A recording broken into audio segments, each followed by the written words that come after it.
What would you do if the two people you trusted most, the ones you swore would never betray you, did exactly that? What if they were plotting against you while looking you in the eyes and saying, "I love you"? Imagine living a life you believed was perfect, only to watch it unravel thread by thread before your very eyes. The home you built with your own hands. The family you cherished more than your own heartbeat. The sacred bonds of trust you would have staked your life on. Then, in a single heartbeat, a moment you can never take back, it all shatters like glass thrown against concrete. We've all heard stories of betrayal. The whispered rumors at dinner parties. The shocking headlines that make us pause our morning coffee. But in the darkest corner of your mind, can you truly imagine it happening to you?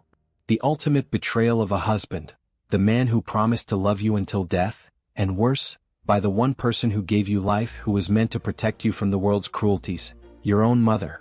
This is the devastating true story of Alice Harris, and how the discovery of her husband's affair with her own mother led to a tragedy so unimaginable it will haunt you long after you hear it. Have you ever had that feeling? That chill up your spine when something feels wrong?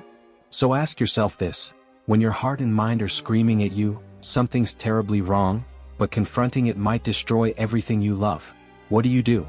Do you keep pretending, smiling through dinner parties while your soul crumbles like ash? Do you lie awake at night, staring at the ceiling, wondering if you're losing your mind? Or do you risk everything, your marriage, your family, your sanity, by exposing the truth? And what happens when that truth is something so dark, so painful, so earth-shattering that once discovered, can never be undone? Would you want to know? Or would you rather live in blissful ignorance? Alice Harris was 35 when her world imploded. July in Austin, Texas. The kind of summer heat that makes the air shimmer above the pavement. The kind of heat that makes everything move a little slower, except for the thoughts racing through Alice's mind. From the outside, her life sparkled with perfection. A diamond with not a single visible flaw. A beautiful craftsman home nestled in a tree-lined Austin neighborhood on Ridgewood Avenue, where neighbors waved to each other and children played freely until dusk. A husband, Adrien Harris, who seemed to have it all. A senior partner at Prescott and Wainwright, one of the city's most prestigious law firms, respected in the community, admired by friends. Two beautiful children, Elliot, 10, and Molly, 7, whose laughter echoed through their home like the most perfect symphony ever composed. What more could anyone possibly want? But beneath the polished surface, hairline fractures were beginning to spread like spider webs across glass. Have you ever felt that inexplicable heaviness in your chest? That sensation when something in your relationship shifts, almost imperceptibly at first, like the ground moving beneath your feet during the first tremor of an earthquake? The way your stomach knots when your partner's eyes no longer meet yours the same way? When their touch lingers a moment less than it used to. You try to dismiss it. You tell yourself you're being paranoid, hormonal, oversensitive. After all, there's no real evidence, is there? No smoking gun. Just feelings. And feelings can be wrong. Except when they're not. What if that feeling wasn't paranoia at all? What if it was your subconscious, that primal part of your brain designed to protect you from predators, desperately trying to warn you of a truth so devastating it would tear your entire existence apart? Would you listen? Adrien had always been Alice's safe harbor. Her rock. Her everything. When they met in their junior year at UT Austin, the chemistry was immediate and electric, the kind romantics call love at first sight, and cynics call lust before reality sets in. Alice, with her warm smile and infectious laugh, dreams of shaping young minds as a fourth-grade teacher. Adrien, with his intense focus and brilliant legal mind, already mapping out a future of courtroom victories and corner offices. Their first date, a picnic by the Colorado River, where Adrien had memorized her favorite sandwich, turkey and avocado on sourdough, no mayo, and brought a bottle of wine that cost more than Alice's textbooks. "You're going to change the world," Alice had told him that day, her eyes shining with admiration. "Only if you're beside me," he'd replied, tucking a strand of hair behind her ear with a tenderness that made her heart swell. Their friends called them the perfect match. Their professors pointed to them as proof that ambitious students could have it all.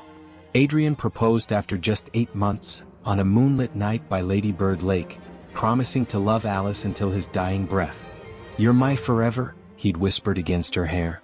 "Nothing will ever come between us." How hollow those words would prove to be. The changes began subtly, almost too subtle to notice. like the first yellow leaf on a tree that signals summer's end. The way Adrien's phone would suddenly flip face down when she entered a room. The mysterious late meetings that seemed to multiply each week. The faint scent of perfume, not her perfume, lingering on his collar. It started in January 2023. A new year that should have brought resolutions and fresh starts. Instead, it brought the beginning of the end. "Everything okay?" Alice would ask, her voice carefully casual, heart pounding against her ribs like a prisoner begging for release. "Just work stress," Adrien would reply, his smile not quite reaching his eyes. "Big case. The Harrington merger. You know how it is." And she believed him. Or perhaps she forced herself to believe him. Because what was the alternative?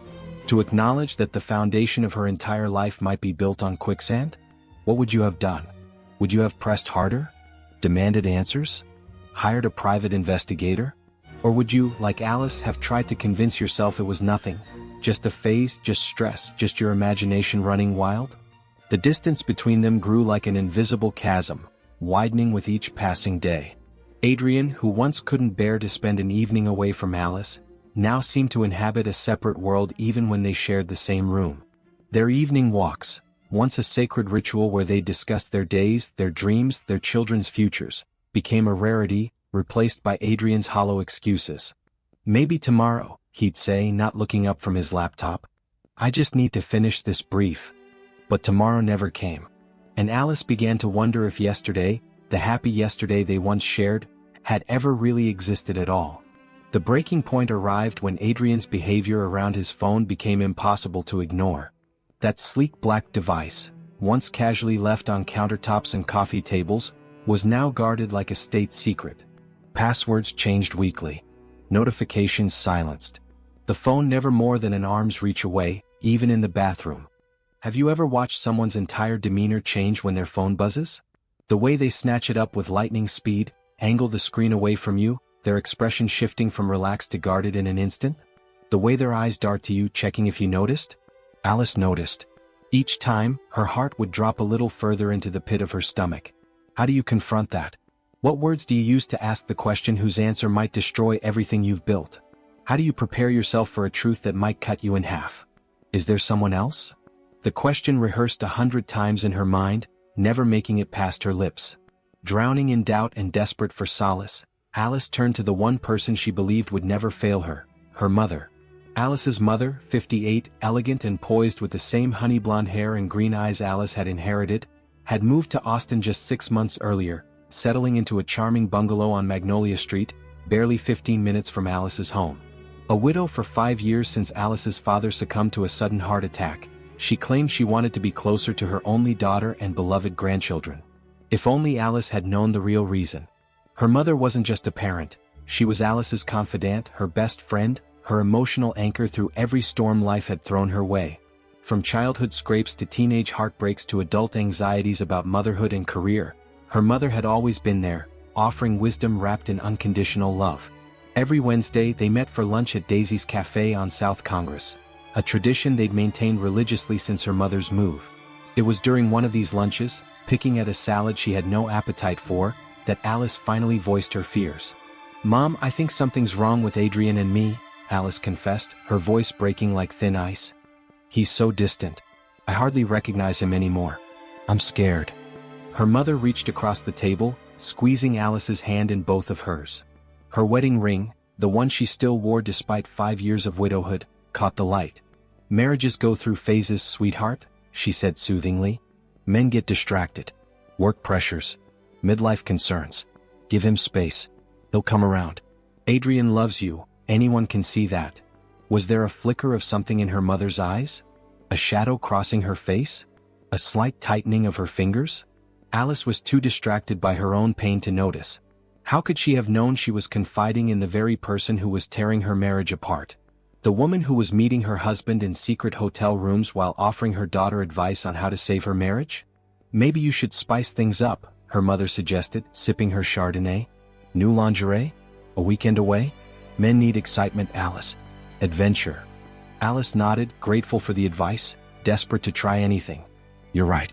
I've been so focused on the kids, on my classroom. Maybe I've been neglecting him."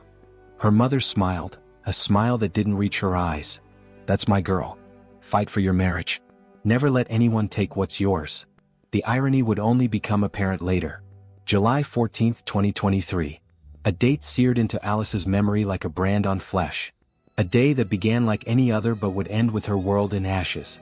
The Harris house was unusually quiet that Friday morning.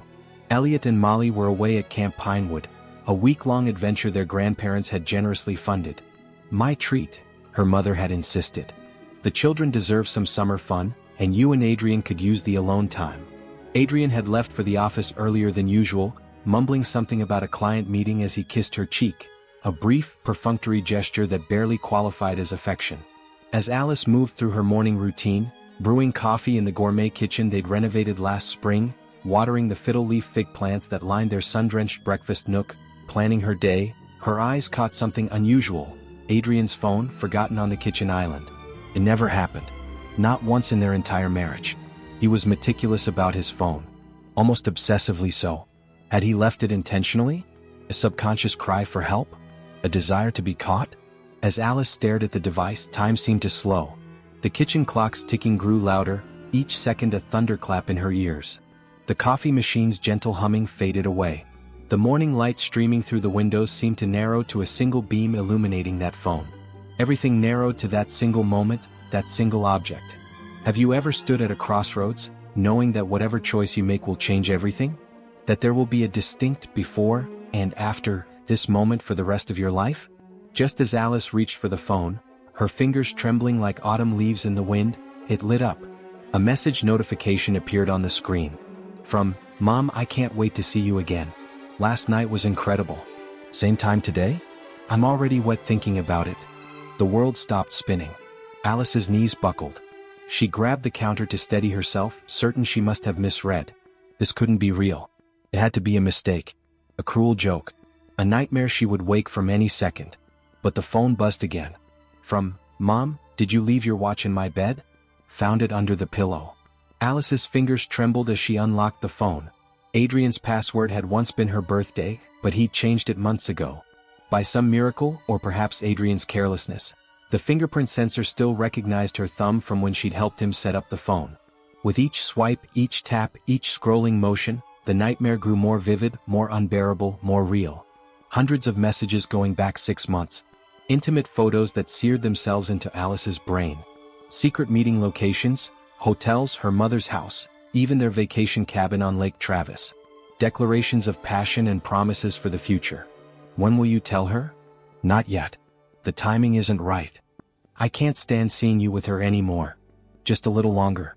Trust me. Her husband and her mother. The two people she trusted most in the world, conspiring behind her back, betraying her in the most primal, unforgivable way. How do you process something so inconceivable? How does your mind even begin to accept such a devastating reality? Alice sank to the kitchen floor, clutching the phone so tightly her knuckles turned white. Physical pain shot through her chest, so intense she wondered if she was having a heart attack. Tears came in violent waves that left her gasping for air, the kind of sobs that seemed to tear something essential from inside you. But beneath the crushing sorrow, something else began to stir. A white-hot rage unlike anything Alice had ever experienced. A primal fury that burned away her shock, her grief, her disbelief. In that moment, on her kitchen floor, the same floor where Elliot had taken his first steps, where Molly had spilled grape juice last Christmas, where Adrien had twirled her in celebration when he made partner, Alice Harris made a decision. She would not be their victim. Not anymore. For 3 agonizing days, Alice said nothing. She moved through her life like a ghost, preparing meals, answering emails, speaking to her children on the phone when they called from camp, all while carrying the unbearable weight of what she'd discovered. "How's your day, honey?" Adrien would ask, loosening his tie as he walked through the door each evening. "Fine," Alice would reply, her voice hollow. "How was yours?" "Busy. Exhausting. The usual." The usual. If only he knew that she knew exactly what the usual entailed now. Each night, while Adrien slept beside her, the same man who had held her through childbirths, job losses, her father's funeral, Alice would slip away to the bathroom, scroll through more messages and piece together the timeline of betrayal. 6 months. It had been going on for 6 months. Since her mother moved to Austin. The secret hotel meetings. The shopping trips her mother had invited her on, only to cancel at the last minute. The late nights at the office, that were actually spent in her mother's bed. Had that been the plan all along? Had her mother moved to Austin not to be closer to her daughter and grandchildren, but to be closer to her daughter's husband? The betrayal was methodical, calculated. They hadn't simply fallen into an affair, they had orchestrated it with precision. Adrien had even helped her mother find her house, Alice remembered. Had insisted on accompanying her to viewings. Had spent hours helping her settle in. Also, he could have easier access to his lover. Alice avoided her mother's calls, claiming busyness with work and household projects. But her mother must have sensed something was wrong. Her texts became more frequent, more probing. "Is everything okay, sweetheart? You seem distant. Let's have dinner tomorrow. Just the two of us. I miss you." The audacity of those words made Alice physically ill. She would rush to the bathroom, emptying her stomach, then stare at her reflection in the mirror, searching for signs of the woman she used to be before her world collapsed. Meanwhile, Adrien grew increasingly agitated. Alice noticed him checking his phone obsessively, frowning at the screen, stepping outside to make calls that lasted mere seconds. Calls she now knew were attempts to reach her mother. He was worried about why her mother wasn't responding the way she usually did. He was afraid their secret might be in jeopardy. The pressure built like a volcano preparing to erupt. How long could she continue this charade? How long before the truth exploded from her lips in a torrent of rage and heartbreak? Have you ever held a secret so painful it physically hurt to keep it inside? Have you ever looked into the eyes of someone who betrayed you and pretended you didn't know? July 17th. Monday evening. The children were still away at camp, blissfully unaware that their family was disintegrating. The house was unnaturally quiet as Adrien sat in his home office, pretending to work on case files. Outside, the Texas sky darkened prematurely as a summer storm approached. Lightning flashed in the distance, illuminating the backyard where Alice and Adrien had renewed their vows on their 10th anniversary. Where they had promised again to love and cherish each other forever. Promises as empty as the wine glasses they'd raised in celebration. Alice stood in the doorway of his office watching him. This stranger she had loved for 15 years. This man who had fathered her children. This betrayer who had shattered her soul. She'd spent hours rehearsing what she would say. How she would remain calm. How she would demand answers without breaking down. How she would maintain her dignity in the face of ultimate betrayal. "We need to talk," she said finally, her voice surprisingly steady despite the earthquake happening inside her. Adrien looked up, his expression guarded. A flash of something, was it fear? Guilt? Annoyance at being interrupted? Crossed his face before he composed himself. "What about?" he asked cautiously, closing his laptop. "I'm pretty busy with the Henderson case. Can it wait until after dinner?" After dinner. After he texted her mother. After he made plans for their next rendezvous. The air between them crackled with tension. Electric, dangerous like the storm gathering force outside. Thunder rumbled, closer now, nature's perfect backdrop for the tempest about to break inside the Harris home. "No, Adrien. It can't wait." Alice stepped into the room, closing the door behind her. "Nothing about this can wait anymore." She took a deep breath, steadying herself against the doorframe. This was the moment. The point of no return. "I know everything, Adrien," Alice said, each word like glass in her throat. "I know about you and my mother." The color drained from Adrien's face, a visible wave of pallor that started at his forehead and washed downward. For a moment he seemed frozen in time, a statue of a man caught in his most shameful moment. Have you ever seen guilt transform a person? The way their entire body language changes when they realize their darkest secret has been exposed? "Alice," he began, his voice hoarse. "I can explain." "Explain?" The word burst from Alice like a bullet. "Explain how you've been sleeping with my mother? Explain how the two people I trusted most in this world have been laughing behind my back for months? Explain the texts? The photos? The plans you were making?" She threw his phone at him. She kept it, gathering evidence, building her case against them both. It hit his chest before clattering to the desk. "There's nothing to explain. I've seen it all. Every message, every photo, every lie. You didn't even have the decency to delete them." Adrien's expression transformed. The mask of the caring husband, the devoted father, the respected attorney fell away completely, peeled back like layers of rotting wallpaper. What emerged was something Alice had never seen before, something cold, calculating, and suddenly terrifying. "You had no right," he hissed, rising from his chair, his 6 feet 2 inches frame towering over her. "No right to go through my private conversations. Can you imagine? Standing before the person who has betrayed you in the most fundamental way, only to have them angry at you for discovering their deception? No, right. Alice laughed, a broken hollow sound that bounced off the walls of the home they'd built together. I'm your wife. She's my mother.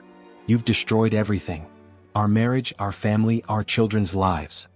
The children, Adrien muttered, something dangerous flashing in his eyes. Always about the children with you. Do you know what it's like being married to someone who thinks of nothing but being a mother? Who lost herself so completely in motherhood that there's nothing left of the woman I married. Each word was a dagger, precisely aimed to inflict maximum pain. This wasn't just anger, this was calculated cruelty. Your mother understands me, he continued, his voice dropping to a venomous whisper. She knows what I need. What I deserve. What he deserved. As if his happiness justified their betrayal. She's twice the woman you are, Alice. In every way that matters. Something snapped inside Alice then, the final thread of restraint. She lunged forward, slapping him hard across the face, leaving a bright red handprint on his cheek. How dare you, she hissed. How dare you compare me to her? After everything I've given you? After everything I've sacrificed? What happened next unfolded with nightmarish speed. Adrien lunged forward, his hands finding Alice's throat with practiced precision, as if he'd thought about this moment before. His fingers tightened, cutting off her oxygen, her protests, her very life. I can't let you ruin everything, he growled, his face contorted with rage and panic. Do you know what this would do to my career? To my reputation? The firm doesn't tolerate scandal. The clients expect perfection. Not their marriage. Not their children. His career. His reputation. Alice clawed at his hands, her lungs burning, vision darkening at the edges. She kicked, struggled, fought with every ounce of strength she possessed. Her nails dug into his wrists, drawing blood. Her feet knocked a lamp from the side table. It crashed to the floor, shattering like her dreams, her future, her life. But Adrien was stronger. He'd always been stronger. Those same hands that had once caressed her with tenderness now squeezed the life from her with equal passion. Stop fighting, he grunted, tightening his grip. Just stop. As consciousness began to slip away, Alice's final thoughts were of Elliot and Molly. Their faces swam before her fading vision. Who would love them the way she did? Who would know that Elliot needed his stuffed bear, hidden under his pillow where his friends couldn't see, to sleep through the night? Who would remember that Molly was allergic to strawberries? Who would protect them from the monsters wearing the masks of father and grandmother? Would they ever know how fiercely she had loved them? How her last thoughts had been of them? The last thing she heard was the crack of thunder outside their window, nature's final salute to a life cut brutally short. Then darkness. Complete and absolute. Alice Harris was gone. July 18, 7:18 a.m. Detective Jessica Miller had seen her share of domestic homicides in 15 years with the Austin Police Department. The statistics haunted her. 1 in 3 women murdered is killed by an intimate partner. But something about the 911 call from Ridgewood Avenue set off alarm bells before she even arrived at the scene. My wife, the caller had said, his voice oddly flat. I found her in the backyard. She's not moving. I think she's dead. No panic. No crying. No desperation. Just a clinical statement of fact, as if reporting a minor traffic incident rather than the death of a spouse. Have you ever heard someone trying to sound sad when they're not? The way their voice hits the wrong notes like an instrument played by someone who doesn't know how? The Harris home was impressive, a showcase of success and good taste. Manicured lawn. Professional landscaping. American flag hanging beside the front door, the picture of respectability. Adrien Harris stood on the front porch, dressed immaculately in a button-down shirt and slacks, his face a mask of appropriate concern. Too appropriate. Too composed. Like an actor who had studied grief but never experienced it. His hands were clean, no dirt, no blood, no signs of a man who had just found his wife's body in the yard. His hair was perfectly styled. He'd even put on cologne. Detective Miller could smell it as she approached. Who puts on cologne after finding their wife dead? Mr. Harris, Detective Miller said, approaching him, noting the scratches on his wrist that he'd attempted to cover with his watch and shirt cuffs. I'm very sorry for your loss. Can you tell me what happened? Adrien's story was simple. Too simple. He'd woken up, found Alice's side of the bed empty. Assumed she was making coffee. Called out for her. When there was no answer, he searched the house, eventually finding her body in the backyard, near their children's swing set. It looks like she fell, he explained, his voice catching in what might have been a practiced sob. Hit her head on the edge of the playset. A terrible accident. I tried CPR but I was too late. Detective Miller nodded sympathetically while noting the inconsistencies. No mud on his knees from kneeling beside the body. No signs of CPR on the victim's chest. And most suspiciously, if he'd found her that morning, why were his clothes perfectly pressed and fresh? But the evidence told an even more damning story. The medical examiner noted obvious finger-shaped bruises on Alice's neck, wholly inconsistent with a fall. The blood pattern at the scene suggested the body had been moved post-mortem, dragged from somewhere inside the house. And most damning of all, forensics recovered skin cells and blood under Alice's fingernails, defensive wounds from someone she had desperately scratched while fighting for her life. Someone with fresh scratches on his wrists. When confronted with these inconsistencies, Adrien's performance began to crumble. His carefully constructed grief gave way to irritation, then anger, then barely concealed panic. She was hysterical, he finally admitted during his third interview, after DNA results confirmed the blood under Alice's nails was his. She found some text messages and completely misinterpreted them. She attacked me and I just tried to calm her down. Calm her down. By strangling her to death. But what about Alice's mother? She maintained complete ignorance when first questioned. She arrived at the police station in black, already dressed for mourning, tears streaking her carefully applied makeup. My poor baby, she wept. My poor sweet Alice. Who could have done this to her? She claimed she had no idea what had happened between her daughter and son-in-law. Insisted their relationship was purely familial.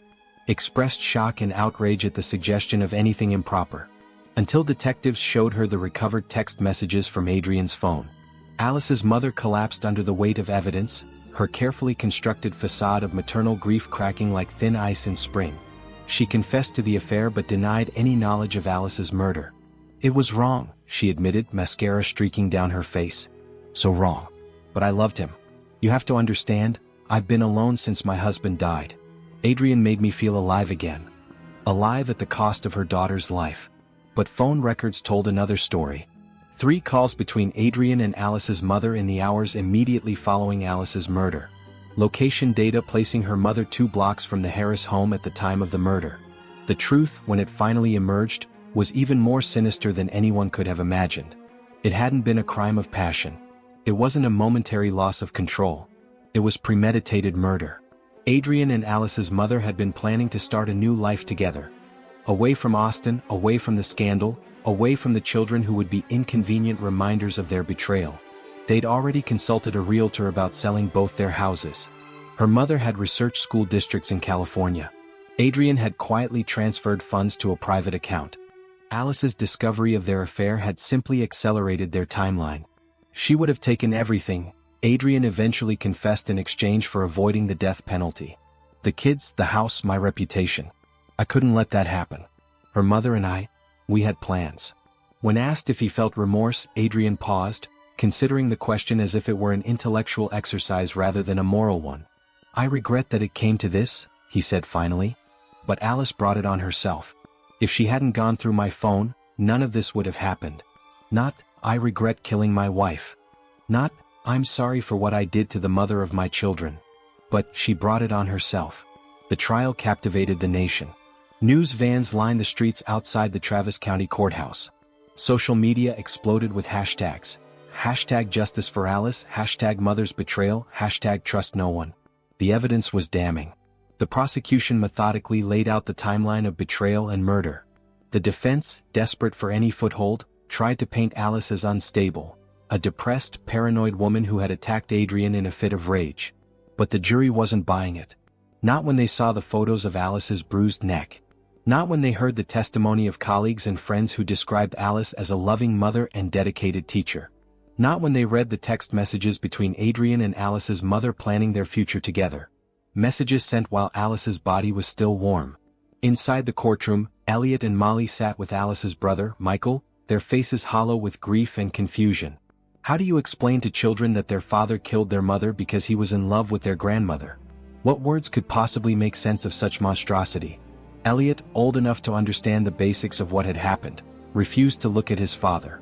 Molly, still too young to fully comprehend, kept asking when she could go home, not understanding that home as she knew it no longer existed.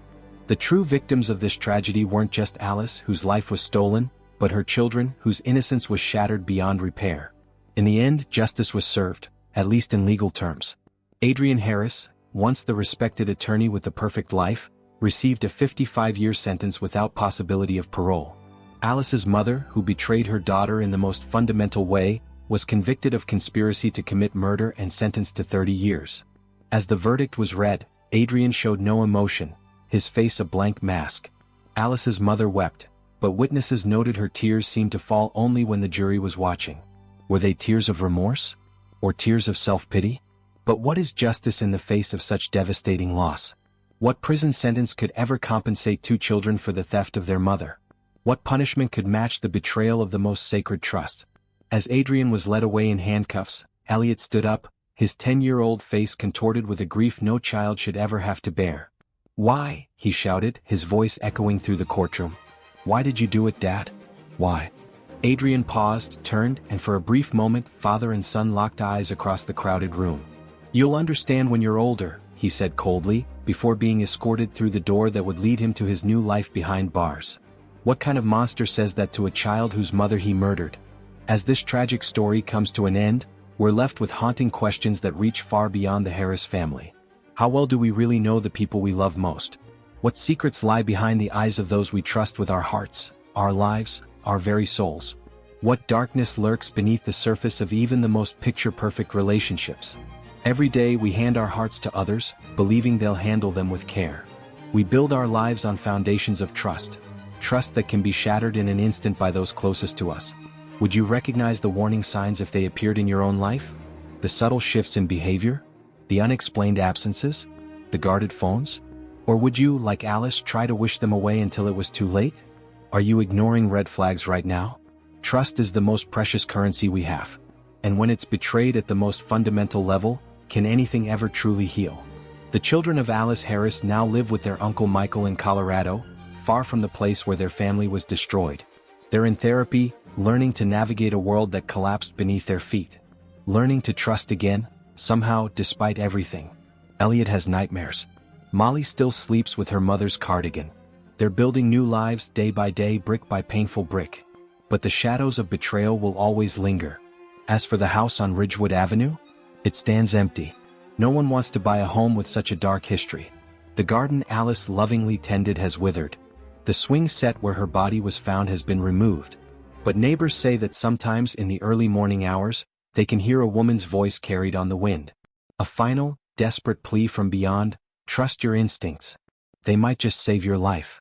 What would you do if the voice in your head was trying to warn you right now? Thank you for listening to this tragic true story. Don't forget to like this video, subscribe to my channel, and share your thoughts in the comment section. Stay safe.